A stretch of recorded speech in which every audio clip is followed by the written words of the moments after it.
क्यों गए और कितने मौके मिले तुम्हें, पर इंसान ना बदले ना बदलेंगे। तो भाई इस ट्रेलर में इतना कुछ है कि ब्रेकडाउन से काम नहीं चलने वाला, बिकॉज ट्रेलर में इतना कुछ देखने को मिलता है कि मुझे ब्रेकडाउन वीडियो के बाद इस वीडियो को बनाना पड़ रहा है। इस वीडियो में मैंने काफी सारे डिटेल्स को कवर किया हूँ, सो कोई भी डिटेल मिस नहीं करना चाहते हो तो इस वीडियो को एंड तक जरूर देखना। सो बिना किसी देरी के वीडियो को स्टार्ट करते हैं। तो ट्रेलर के पहले शॉट में हमें दिखता है कि शिवलिंग के ऊपर पानी गिरना बंद हो चुका है, जिसे देखकर अश्वत्थामा कहते हैं कि अब उन्हें खोजने का समय आ चुका है। अब देखो ये फ्यूचर की स्टोरी है जहां एक टाइम होगा जहां रिसोर्सेस ऑलमोस्ट खत्म हो जाएंगे एंड जो लड़ाई होंगे वो इन्हीं रिसोर्सेस के लिए होंगे। एंड ऐसे कॉन्सेप्ट एंड ऐसी स्टोरी हर डिस्टोपियन मूवी में होते हैं। यहाँ शिवलिंग पर जो पानी गिर रहा था वो रुक जाता है, यानी गंगा नदी का पानी खत्म हो चुका है और ये इंडिकेट कर रहा है कि अब कलयुग को खत्म करने के लिए कली और कल्कि दोनों आएंगे एंड अब जो वार होगा ना वो बहुत ही नजदीक है। लेकिन यहाँ पर अश्वत्थामा कह रहे हैं कि उन्हें खोजना है। अब खोजना का मतलब क्या हो सकता है? क्या वो कल्कि की बात कर रहे हैं या फिर कली को हराने के लिए उन 7 चिरंजीवियों की बात कर रहे हैं जिन्हें वो ढूंढ कर कली को हराएंगे? तो जैसे ही कलयुग का अंत पास में आता है तो अश्वत्थामा का हाथ में जो मणि होती है वो ग्लो करने लगती है। अब इसको समझने के लिए हिस्ट्री को देखते हैं तो अश्वत्थामा को जो श्राप मिला था श्री कृष्ण से, उसके कारण वो इमोर्टल तो हो ही गए थे, लेकिन साथ ही में उनके सिर पर जो बचपन से मणि लगी थी जो उनको पावर देती थी वो अब पावरलेस हो चुकी थी। यानी कि हजारों सालों से अश्वत्थामा इमोर्टल तो थे लेकिन उनके पास कोई सुपर पावर नहीं थी और न ही कोई हीलिंग पावर थी, जो कि यहाँ उनके हेड पर घाव को देखकर समझ सकते हो। पर अब ये वापस ग्लो करना शुरू कर चुकी है और अश्वत्थामा इसे वापस अपने सिर पर लगा लेते हैं, बिल्कुल उसी तरीके से जैसे कि वो उनके जन्म के टाइम पर थी। यानी कि उनका श्राप जो है वो खत्म हो चुका है, या कह सकते हैं कि जैसे ही वो अपना लास्ट ड्यूटी कंप्लीट कर लेते हैं उन पे लगे श्राप खत्म हो जाएंगे। इस शॉट में संभाला को दिखाया गया है जो कि पिछले ट्रेलर्स में इतना ज्यादा हाईलाइट नहीं किया गया था। अकॉर्डिंग टू हिस्ट्री कहा जाता है कि कल्कि का जन्म संभाला में होगा। संभाला का मतलब होता है प्लेस ऑफ पीस और भगवान कल्कि का यही काम है कि वो कलयुग का अंत करके शांति को दोबारा स्थापित करे। संभाला वर्ड हमें कई धर्मों में सुनने को मिल जाता है, जैसे बौद्ध धर्म के अकॉर्डिंग ये एक आध्यात्मिक किंगडम है एंड हिंदू धर्म में तो आपको पता ही है, लेकिन हिंदू धर्म में वो कल्कि का जन्म स्थान है। बट ये धरती पर है कहाँ ये किसी को पता नहीं है। कहा जाता है कि ये इंडिया में कहीं उत्तराखंड और हिमाचल प्रदेश या फिर नेपाल के आसपास कहीं पे है। तो संभाला के लोग ऑलरेडी वार की ट्रेनिंग कर रहे हैं बिकॉज वार सामने आ रहा है। तो मेरे अकॉर्डिंग से यहाँ अश्वत्थामा ने उन्हें पहले ही बता दिया था कि तुम्हें जंग के लिए रेडी होना होगा क्योंकि वार यहीं पर होगी। या ये भी हो सकता है कि ये हमेशा सही कल्कि का इंतजार कर रहे थे और इन्हें पता था कि वार होगा और इन्हें वो वार लड़ना पड़ेगा। और हम देख सकते हैं कि इन लोगों के पास में एडवांस वेपन्स भी है। और ट्रेलर में आगे चलकर एक शॉट आता है जहाँ पर रेडर्स यानी जो एनिमी है उनकी आर्मी यहाँ पर अटैक करती है और संभाला को प्रोटेक्ट करने के लिए एक शील्ड होती है जो कि पूरे संभाला को प्रोटेक्ट कर रही होती है। इट्स मीन कि इन लोगों के पास काफी एडवांस टेक्नोलॉजी है। तो ये है कमांडर मानस जो कि इस मूवी का मेन विलन या कह सकते हो कि सुप्रीम यास्किन का राइट हैंड है या उसकी आर्मी का कमांडर है। एंड ये कमांडर और सुप्रीम यास्किन के जितने लोग भी है सब कॉम्प्लेक्स के अंदर ही रहते हैं। कॉम्प्लेक्स एक ऐसा जगह है जहाँ अमीर लोग ही रह सकते हैं, जहाँ पर सब कुछ है, यानी सभी रिसोर्सेज, पानी, अच्छी हवा और भोजन, मतलब लाइफ जीने के लिए जो चाहिए होता है। तो यहाँ कमांडर मानस किसी लेडी को ऊपर अटैक करता है और शायद से उसे मार भी देता है एंड इससे ये साबित हो जाता है कि वो कितना है। अगर आप बैकग्राउंड को देखोगे तो काशी लग रहा है। काशी वो जगह जहाँ पे सब कुछ बर्बाद हो चुका है, इवन गंगा नदी भी सूख चुकी है और इसका रीजन भी कॉम्प्लेक्स ही है। वेल यहाँ पर कमांडर मानस एक एग्जांपल सेट करने की कोशिश करेगा एक इंसान को मार के, या फिर वहाँ पे किसी को कैप्चर करने के लिए आया है और जो लोग उसे नहीं बताएगा उस इंसान के बारे में वो उनको मार देगा। पर अश्वत्थामा की लड़ाई हो रही होती है कुछ बाउंड हंटर से या कमांडर मानस के लोग से जो कि दीपिका एस सुमति को पकड़ने के लिए आए हैं, बिकॉज उसके ऊपर बहुत बड़ी बाउंड लगी हुई है और अश्वत्थामा उन्हें प्रोटेक्ट कर रहे हैं क्योंकि उन्हें पता है कि इसके पेट के अंदर कल्कि है और कल्कि की प्रोटेक्शन ही उनकी आखिरी कर्तव्य है। हम हिस्ट्री में जाए तो पता चलता है कि अश्वत्थामा को श्राप मिला था अभिमन्यु की वाइफ उत्तरा के पेट पे अटैक करने के लिए और ये श्राप तभी खत्म होगा जब वो कल्कि की माँ यानी सुमति को प्रोटेक्ट करेंगे। वहीं इस शॉट के बैकग्राउंड को देखे तो ये वही जगह है जहाँ पर अश्वत्थामा की लड़ाई भैरवा से भी होगी।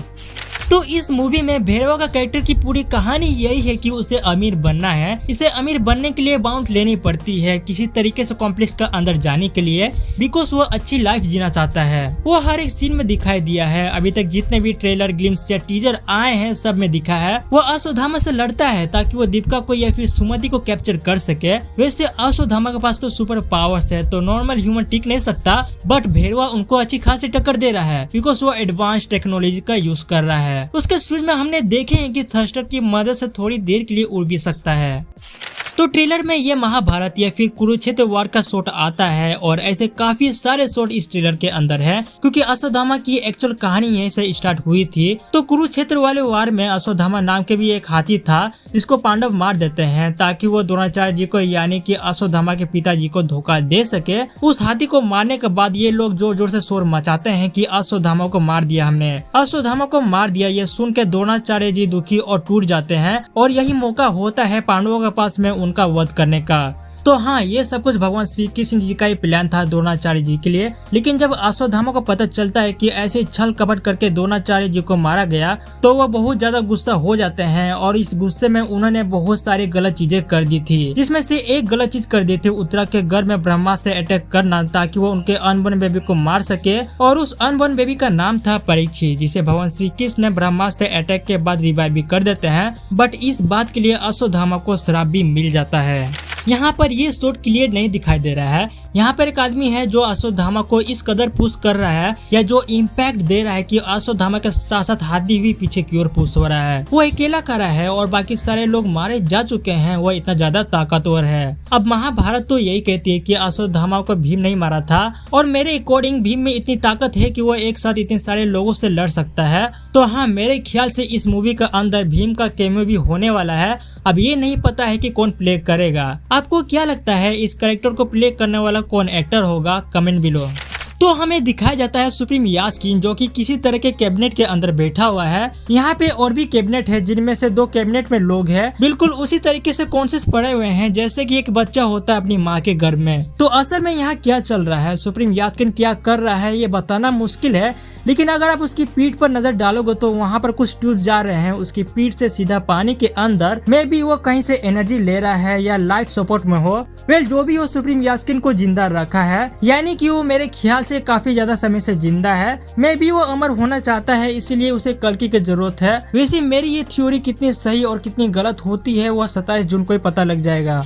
तो इस मूवी में भगदड़ हो रखी है और बैकग्राउंड में मैं देख सकता हूँ कि यहाँ संभाला के ही सोल्जर्स हैं। तो मेरे ख्याल से संभाला में जब वार होगा तब इन्हीं सभी लोगों को रेस्क्यू किया जाएगा। तो इन सभी सोर्स को देखकर लग रहा है कि जो अटैक होगा मे बी सक्सेसफुल हो जाएगा मेरे अकॉर्डिंग, क्योंकि ये जो सभी लोग हैं ना ये शिप्स पर चढ़कर भागने की कोशिश कर रहे हैं। इन पर अटैक भी हो रहा होता है पीछे से, कुछ लोग चढ़ जाते हैं कुछ लोग मर जाते हैं। लेकिन अगर आप ये फ्रेम को देखोगे तो पता चलता है कि संभाला पूरी तरीके से तबाह हो चुका है। अब पता नहीं इस मूवी का क्लाइमेक्स क्या होगा, क्लाइमेक्स ही होना चाहिए क्योंकि वार जो है यहीं पर होगा।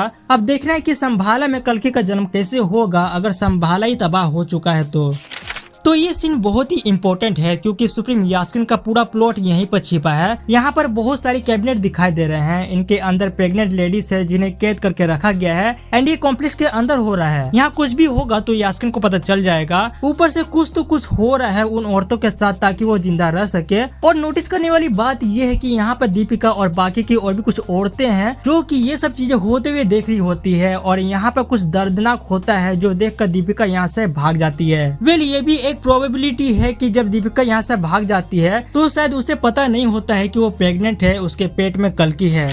तो ये सीन ट्रेलर में मुझे काफी इंटरेस्टिंग लगी। तो यहाँ पर अश्वत्थामा लड़ रहे होते हैं एक मेगा रोबोट से जो कि रोबोट जैसा दिखता है, पर ये और कोई नहीं बल्कि बुज्जी है जिसके अंदर भेड़वा भी है। अब यहाँ पर अश्वत्थामा बुज्जी के ऊपर एक मिसाइल फेंकते हैं जो कि सिंपल सी बात है, अश्वत्थामा के पास ये एडवांस वेपन होंगे नहीं, यानी कि भेड़वा ने बुज्जी को एक मेगा रोबोट या सूट में कन्वर्ट कर दिया है और एक मिसाइल अटैक करी अश्वत्थामा के ऊपर जो उन्होंने पकड़ ली एंड बुज्जी के ऊपर ही रीडायरेक्ट कर दी, जिससे मिसाइल ब्लास्ट भी होती है लेकिन बुज्जी को उससे कुछ भी नहीं होता। एंड प्रभास आगे वाले सीन में कहता भी है कि इस बार मैं प्रिपेयर होके आया हूँ, आजा। तो ये थी कल की ट्रेलर 2 के 15 इंपॉर्टेंट एंड हाइडन डिटेल्स जो कि आपने मिस कर दिए थे। आई होप कि मैंने कोई भी डिटेल मिस नहीं करी। बाय द वे, कल की मूवी के लिए तुम कितना एक्साइटेड हो मुझे कमेंट करके बताओ। एंड ये वीडियो अच्छी लगी हो तो अपने फ्रेंड्स को शेयर करो जो इस तरह के मूवी के लिए वेट करते हैं। सो फिर मिलते हैं नेक्स्ट वीडियो में। बाय।